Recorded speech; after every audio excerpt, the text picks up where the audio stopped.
Alrighty, welcome along to the Confrontations and Boundary Setting course. This one is going to be an uncomfortable one for you, but in a really helpful way. So I want to set the scene early. There is no easy way to have confrontations. But in this course, we're going to talk about effective ways to do it so that you build self-respect. What is a confrontation?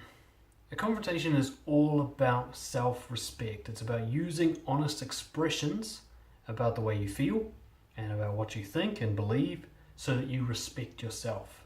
It's really important to keep that key element in mind. It is not about changing other people's behavior. It is not about controlling other people. It's not even about getting what you want. It's about self-respect. When you allow someone to cross your boundaries unchallenged, without any reaction, you disrespect yourself. That not good enough story in your head, that comes from your behavior, not from theirs. When you allow someone to treat you badly, that's your problem, not theirs. Now, there's some people you can't stop, but a confrontation is at least your attempt to do the best for yourself. Okay? And people, in order to connect with you, you're going to have to confront with them because they can't trust you if you don't. If you're all agreeableness and all positivity and nobody knows what bothers you, it makes them suspicious and it makes them defensive because they can't trust somebody who doesn't have a problem with anything. Confrontations are necessary so that people know where you stand, they know what works with you, what doesn't work with you, they don't have to walk on eggshells wondering.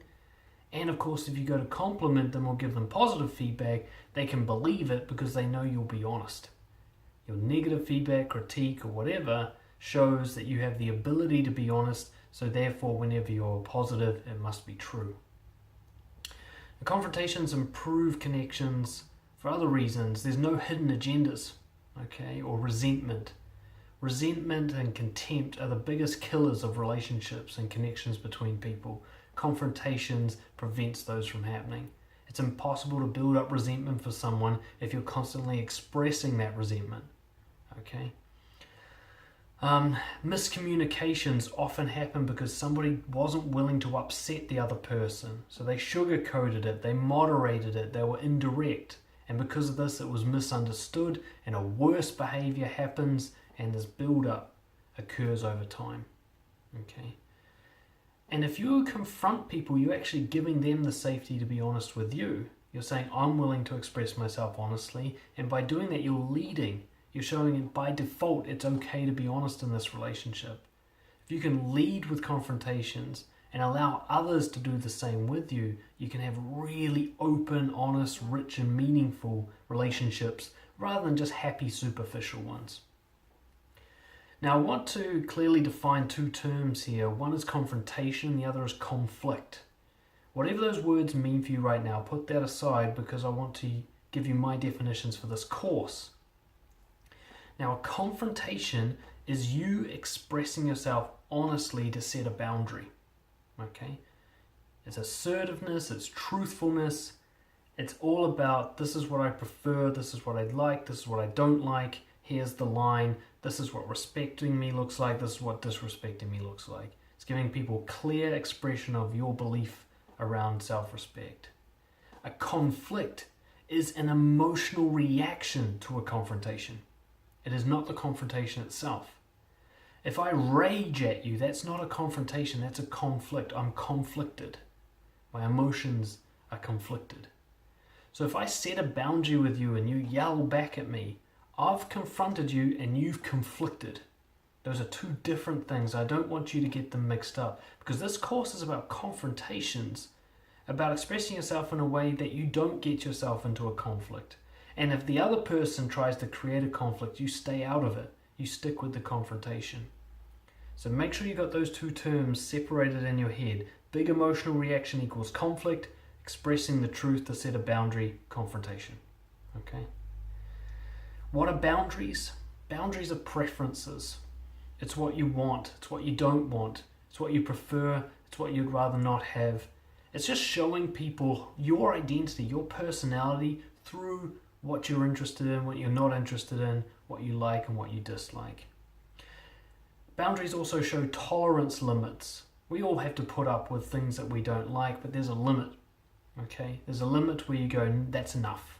No more of that. And so setting a boundary is showing people that limit. This is how much of that thing I don't like that I'll put up with, and here's the line, and anything past that I will no longer tolerate. Okay? So tolerance limits and boundaries can be simply agreements. Okay? It can be like you and me being friends comes with these principles, maybe even rules.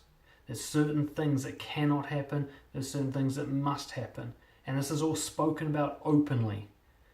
You see it in an employment contract. Those are boundaries. You arrive at work at this time, you leave at this time, you don't steal the stationery. Those are boundaries. Okay? And so few people do this in their social interactions. They don't do it with their partners, they don't do it with their friends. Everyone just sits around hoping that we've all got the same rules in mind, and then of course those rules get broken and people get resentful. Confrontations is about saying, look, let's be open about what it means to be friends, what it means to be girlfriend and boyfriend, what it means to be partners, what it means to be business partners. Having that really clearly stated, just in case you have different ideas about that unconsciously. So this course is going to teach you how to do that. We're going to have a look at the mistakes that you've probably been making and give you some insight as to why confrontations either haven't been working for you, or at a deeper level why certain relationships haven't worked because you're not using confrontations. We're going to have a look at the mindset, because confrontations isn't so much about how you say something, but about why you say it and what you're thinking when you say it, what you're feeling when you say it. We're going to talk about how to set your mind up so that when you do express yourself, you're giving the situation the best possible chance for a good outcome, and even if it doesn't have one, the outcome is self-respect. Okay. Then I'm going to give you a very practical model, which I've already talked about in the past, called the beard model. I'm going to talk you through a step-by-step process for expressing the truth in a confrontational way that gives it the best possible chance to come to a healthy conclusion. Then we're going to finish off, we're going to talk about combining honesty with respect. A lot of people think you have to sacrifice one for the other.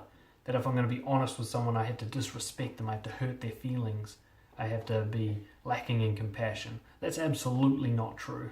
You can be both honest and respectful, neither has to be compromised.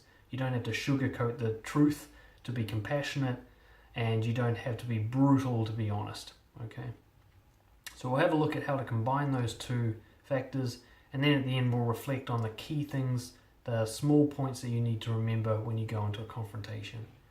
But I want to set an expectation right here and now.